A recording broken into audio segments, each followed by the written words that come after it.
Can you generate monthly income with options?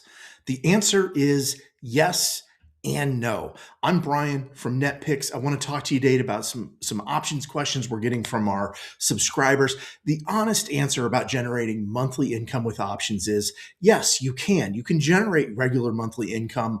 There are a few different ways, three in fact, that I'm going to highlight here in a minute, and I'll get to those in just a second.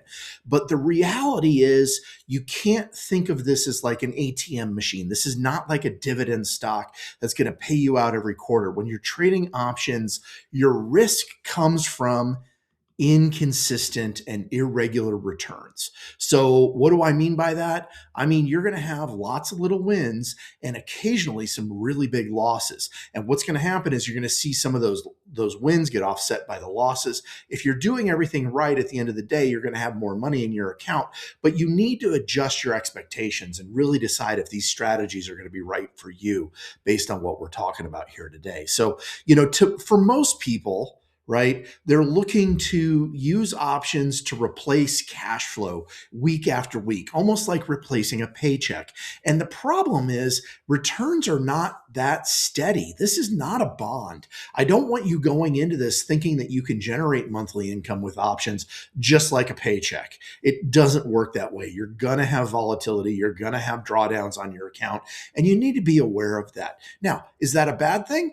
No, that's just the reality of how the world works, right? Whether you're trading, no matter what you're trading, whether it's crypto or bonds or stocks or options, you're always going to have some drawdowns. So, in my experience, trading options for regular income, you're going to have some months that are really strong and some that are flat. You're going to have even a few that are negative. But on the long run, if you stick with it, you can have some that really balance out. So the $1,000,000 question is, how do you generate monthly income with options? It's a great question. We get it all the time. Fundamentally, what you're doing is you're selling an option and you're assuming some risk, just like an insurance company does. When an insurance company collects a premium from people to insure their house, what they're doing is they're taking on the risk thinking that the house might burn down. Well, they're collecting thousands of premiums, and they're only going to have a handful of houses that actually suffer damage. And that's where the balance comes in, right? They're collecting enough premium to offset the risk that they're assuming. So you have to think of these options kind of like an insurance company. And one of the ways you can do that is with three different kinds of options strategies. Now, I'm going to go through these relatively quickly. There's a lot of detail we can get into, but what I want you to know is, first, you can do covered calls for monthly income.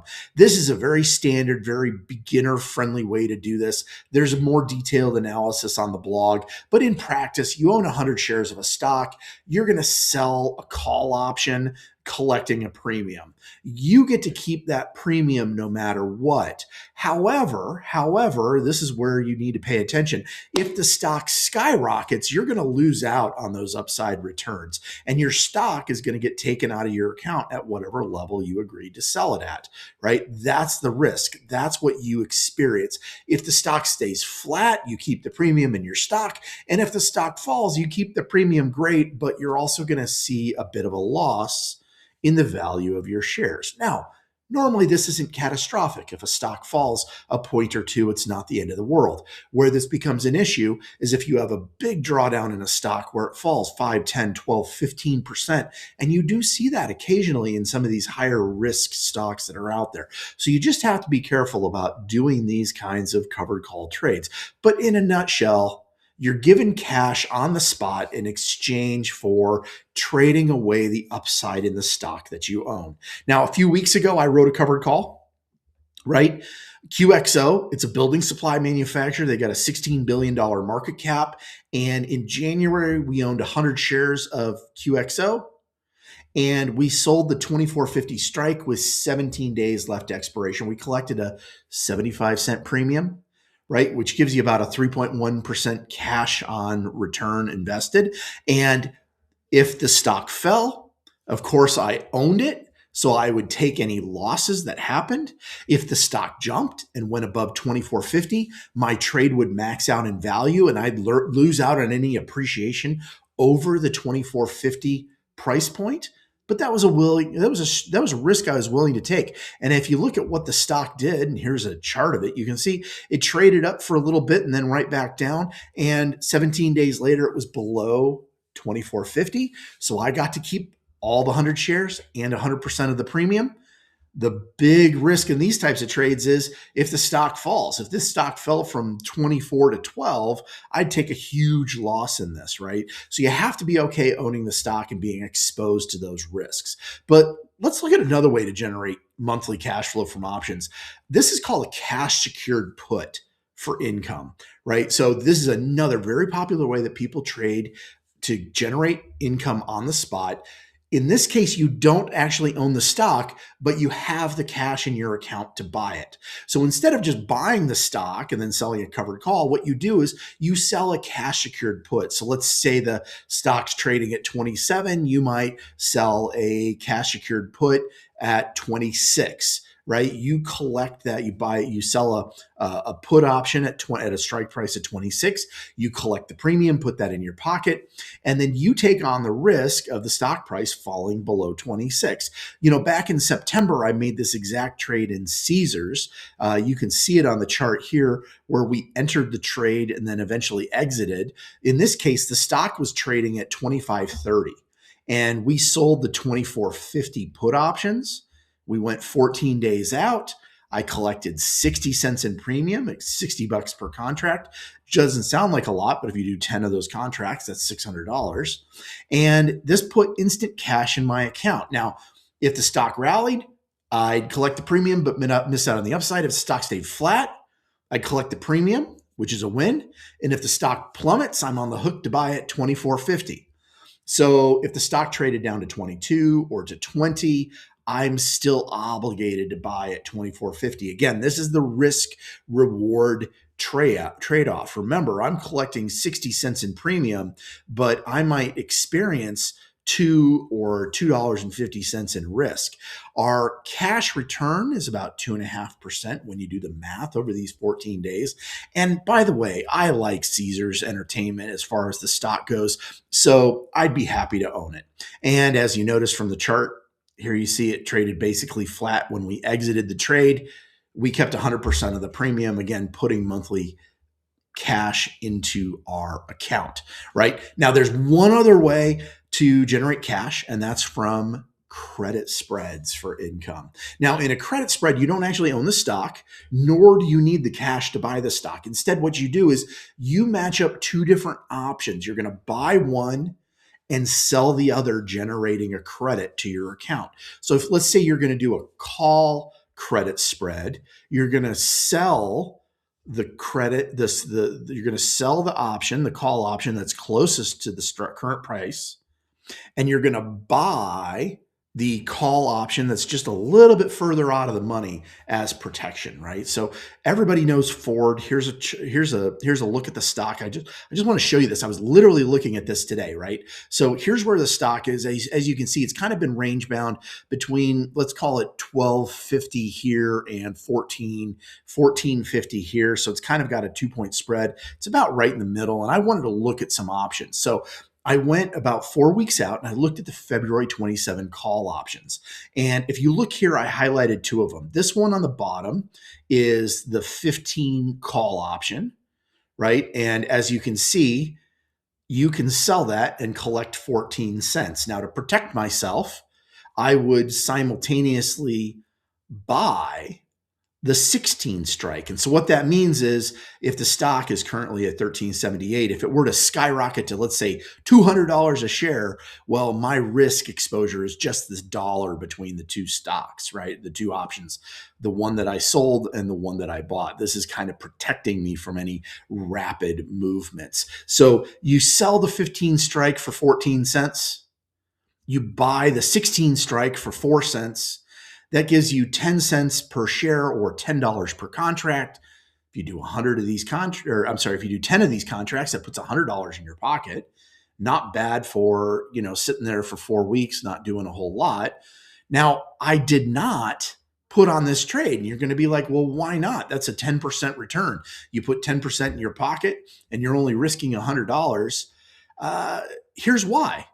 If you look at the volume, there's very limited volume here, and this puts you at the mercy of the market makers when you're closing your trade. So, as a rule, I always like to see 5 to 10 times the options volume that I'd be looking to trade. So, if I wanted to put on 10 contracts, I'd want to see at least 50, if not 100 contracts trading in this range, and we're not seeing anywhere near that. There's too much risk on this. So, this is why I sidestepped and did not take this trade, right? So, now, a lot of people look at this and they're going to say, look, monthly income looks way easier than it is. And all of these examples show you different ways to generate cash. It seems easy. You're going to have a lot of little wins, but the real humdinger is when there's a bigger loss. This is where traders go wrong. You get lots of little wins. It gives you comfort. You're like, I know what I'm doing. I'm making money consistently. I've got 3, 4, 5, 6 winning trades in a row. And then all of a sudden, if you're inexperienced, you're going to start upping your size. You're going to start taking on more risk. Go back to the Ford example, right? You're making $10 by risking 100. Think about that in terms of trades. One loss wipes out 10 successful trades. So you need to be willing to accept that volatility. Now, maybe you'll get 10, 15, 20 winning trades out of this. Maybe you'll only get 5 before you have a loss. But you have to understand that this is the volatility of trading for monthly income using options. So if you don't understand the risk file, you should not be trading these kinds of monthly options, right? Now, how do you generate monthly income from these options? You need to reframe your thinking, right? Instead of trading to generate monthly income to replace a paycheck or to get this regular income, you're going to have some months that are up and some months are going down. You're going to have drawdowns, right? What you need to do is change your frame of thinking. Think about cash on cash returns over long time periods. This is why tracking your trades is so important. Every professional trader I know tracks all of their trades down to the penny. Trade technique doesn't matter, right? Whether you're writing covered calls or you're doing cash secured puts or you're doing credit spreads, right? The key is not the trade type that you're doing, but your response to when you have a trade setback, when you experience a loss. And this is where smaller accounts really feel more pressure, right? Because with a smaller account, you're going to be less diversified. You can do smaller trades. You don't have as much capital put to work.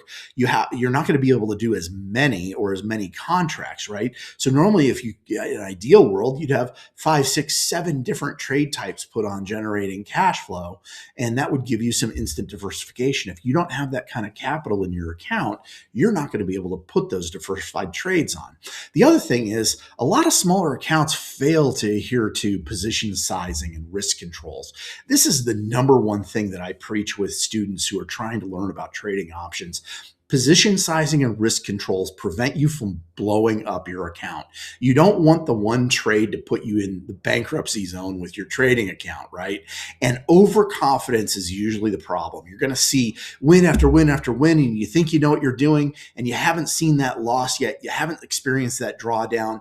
Your investment size starts creeping up. Maybe you're going from 4 or 5% of your account to now you're suddenly trading 10%. I've even seen trading, having this risk it all mentality where they're going to put the trade on and they put their entire account into one trade. That's not how the pros do it. That's just, playing with a lottery ticket. Stay away from that kind of mentality. You need to be able to control the risks, right? So who is best positioned to create monthly income from options trades?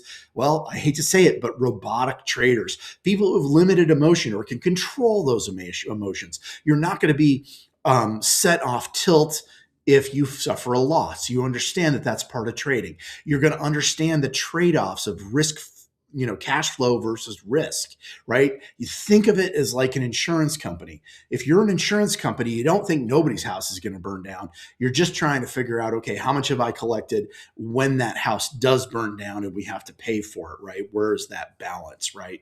The other thing is if you have plenty of capital to weather a drawdown, and frankly, the stomach for it, right? There are a lot of people with very large accounts that, frankly, they don't enjoy the drawdowns. They can't deal with the volatility with options trades and having those bigger losses. So that's not really for them, even if you do have the capital. You have to have the capital and the mentality, right? So I want you to avoid these monthly cash flow strategies if, you're focused on, i.e., you have a need for consistent income. If you're just quitting your job and you're like, I'm going to replace my weekly paycheck doing this, that's too much stress. That's too much volatility. What happens if you go 2 weeks with a loss and you can't extract capital from the markets?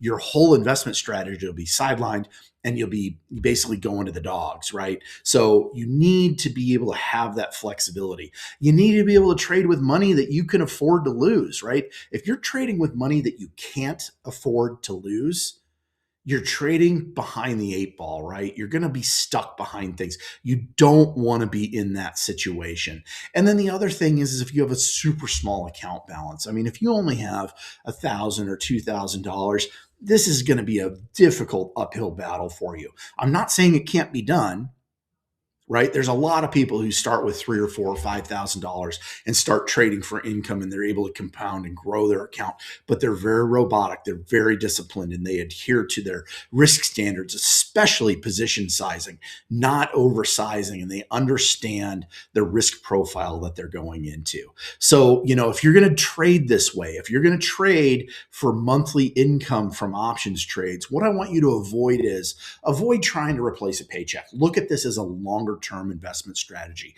I want you to think of returns in fixed dollar amounts. You want to avoid that, right? It's not about, oh, I'm going to make $900 this week and I'm going to make $900 the next week. It's about finding the best opportunity. That might only be a $500 return this week. It might be $200 the week after. It might be $1,000 the week after. The third thing is you want to avoid not understanding the risk. You really have to go into this with your eyes wide open. What are you collecting as a premium? And is that premium adequate to offset your potential loss from these monthly income trades, right? And then the final thing is I want you to avoid trading if you don't have long-term visibility, if you don't have that vision to work long-term and to look at your trading over a prolonged period of time. A short window of time is not going to do it. Just doing this for a week or a month or a quarter, that's a loser mentality. You have to be able to do this for the long term. You need to do this week after week, month after month, year after year, and that's where you're going to get into. And finally, I'm going to share with you a recent story. Avoid Please avoid doubling down after a loss, right? This is just a recipe for trouble. I don't know if you've seen the news, but a few weeks ago, there was a big trader out of Singapore. He had a group of followers and they would put down a trade. And when they lost, they would double down. And if they lost again, they'd double down again. Now, up until this point, for several years, they've never lost more than 5 times in a row. Well, by the time you get down to doubling down for the 6th time, you're out of capital. And that's exactly what happened to them. They ended up losing enough times in a row and they kept doubling and doubling and doubling that they blew up their accounts. So please, that is not a strategy. The double down after a loss strategy is just a recipe for trouble. And it just shows how much of an amateur trader you are if you're using that as a strategy to recover from losses. So that's something real time, real world that I want you to be exposed to. Now, the final answer here, yes, options can generate income on a monthly basis. The key is it's not stable and it's not guaranteed. You're going to see the volatility across the board and you just have to be prepared for it. Does this mean it's not a good trading strategy? No, absolutely not. This is a fantastic way to trade. I trade this way in my own accounts. I do like, writing cash secured puts. I like doing covered calls. I do credit spread trades as well, right? I do all of them as far as generation goes, cash income generation goes. But I always have in the back of my head that these returns are not stable, they're not guaranteed, and I'm always focused on risk management. Where is my risk exposure? How do I manage this? What do I need to do to balance this trade out? So hopefully that gives you a good idea about whether you can generate monthly income with options. Now, we have a special offer down below. If you click the link in the description, we have a bonus report on options trading. If you found this information interesting, you're going to love that bonus report. Click on the link below, download it now. You won't be disappointed. Everything discussed here is our opinion, and it is not to be taken as investment advice because we are not your financial advisor, nor have we considered your personal situation as your fiduciary. This presentation is for your education and entertainment only. Please review NetPicks' full risk